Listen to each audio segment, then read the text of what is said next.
Hi, it's Andy. Hi, it's Dave. Hi, it's Kirk. Do you know what? There, I just almost started to take a drink of coffee before I said my name. I was like, "Oh yeah, shit, I've got to speak." Okay, right. That's what happens. Right, today's video. Yeah, without further ado, we're just going to go check it out because Andy and Kirk have no idea what's coming, and I cannot wait to see what your reaction is to this one. Which part of the Far East is this from? Then is the question. How dare you say that? Let's go check out today's video.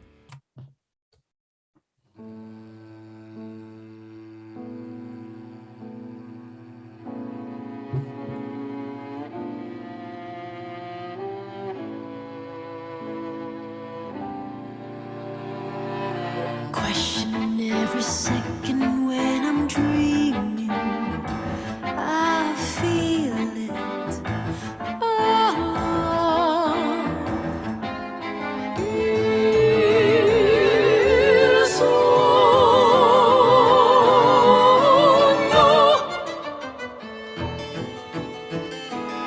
Climbing to the top of Himalaya. I need to survive. All of the scenes they keep on playing, running around in never-ending motion. Is it a sign of sun is coming, either a gift or a burden?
Okay, I'm going to skip this little bit of ending just because there's a couple of giveaways in there. But right, that was That's a bit different.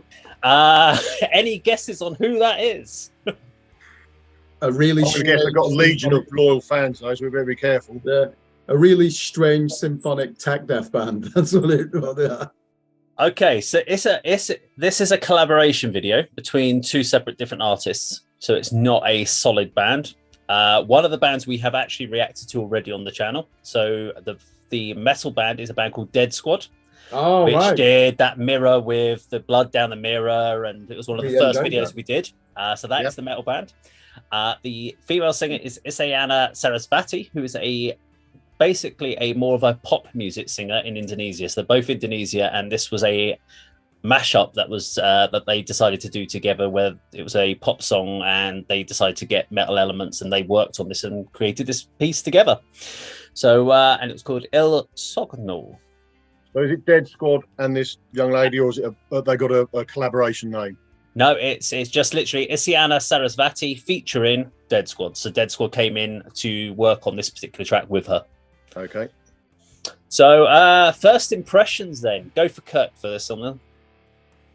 Well, I mean, when I'm listening to the first part, I'm wondering, am I even qualified to comment on this? It's beautiful melodies, neoclassical music, and then what did impress me when the distorted guitars come in and those really extravagant drum fills, straight away I was like, oh, they're not just offering the window dressing of here's distorted guitar through some Marshall amps. There was some real angular guitar riffing going on there, wasn't it? So to me, I heard a lot of technical death metal in that when the full band came in. So are you saying this is a mashup? Is this somebody on Cubase or whatever software? No. This was actually creation. So Isyana asked Dead Squad to be involved in it. So they came in and wrote it with her. They did a great job. She's the composer, and she actually wrote the song, and then they came in to do their bits and help write that section. And you know, they didn't water it down either. I think they've really donated some imaginative guitar parts there, haven't they? It's very difficult to insert an extreme metal element into that type of music, and I think they were quite successful in doing that. However, the song was all over the place, wasn't it? You would straight away, you'd listen to that, you'd be like, this is avant-garde metal or prog metal. Yeah. I don't know who's going to be listening to that unless you have an interest in those micro genres within the spectrum of music that comes under the heavy metal umbrella. So, well, when I say that I'm not quite incredulous, but I'm questioning whether I'm even qualified to comment on that, because it was just all over the place. The metal elements, yes, I can talk about those, but I don't think I've really heard much music like that, and that's a good thing. When my response is, I am baffled, because that is oh my God, Kirk doesn't have much to say on the topic. Oh, what the hell happened there? Andy, what was your thoughts? My thoughts is that, unlike Kirk, they should have watered it down. There was too much going on, and it went on for too long. It's almost like, right, that sounds all right. Oh, let's cram in another few notes. Let's cram another layer of keyboards or another layer of, operatic vocals. I can't recall what Dead Squad sounded like, to be honest. I don't know if this is going to appeal to their fans or whether it's going to appeal to the vocalist fans. But I didn't like the intro at all, and then she went a bit Tarja, and then the band jumped in, and it sounded okay. I thought, oh yeah, this should be okay, but I didn't really enjoy it. Visually, it was quite entertaining. I like the hoods, the ritual, and the fire sort of element. Again, you're trying to depict a story, or at least a scene within a story. And like you said, Kirk, it's all over the place. You thought, oh, it's finished now. And then it goes quiet. But I could see on the bar there's plenty left on the time bar. And then he walks into a room and it starts again. And then it finishes. Stops, and there's a pause, and there's a bit of classical music coming in, and the track closes. Yeah, very strange. I mean, I guess from my point of view, I would say I actually enjoyed the track, but I have the hindsight of hearing it a couple of times now, and I do think that's the key to this. This is definitely not a song that you want to do and make a judgment on one listen. We talked about, was it the Walls of Avalon album the other day? So when we were talking about that and how on the first listen I found myself very distracted and I had to give myself completely and absorb myself into it. I find that with this particular track, you need to, once you know that the changes are coming, you can then almost anticipate those changes a little bit, and you can see where they're going with it, and you can appreciate how the song trends, how it moves. I do think that there was one change right in the middle when it got heavy, and then she kind of did this thing where it was like she's running in this white diagram, I was like, what the hell is going on there? And that still doesn't sit right with me. There's just something wrong with that. Doesn't work within the context of the video, doesn't work within the context of the song. And the one thing I would say is the two vocals constantly, with her vocals and his vocals going at the same time, they don't blend very well together. They needed to pick too much. It's too one or much. the other.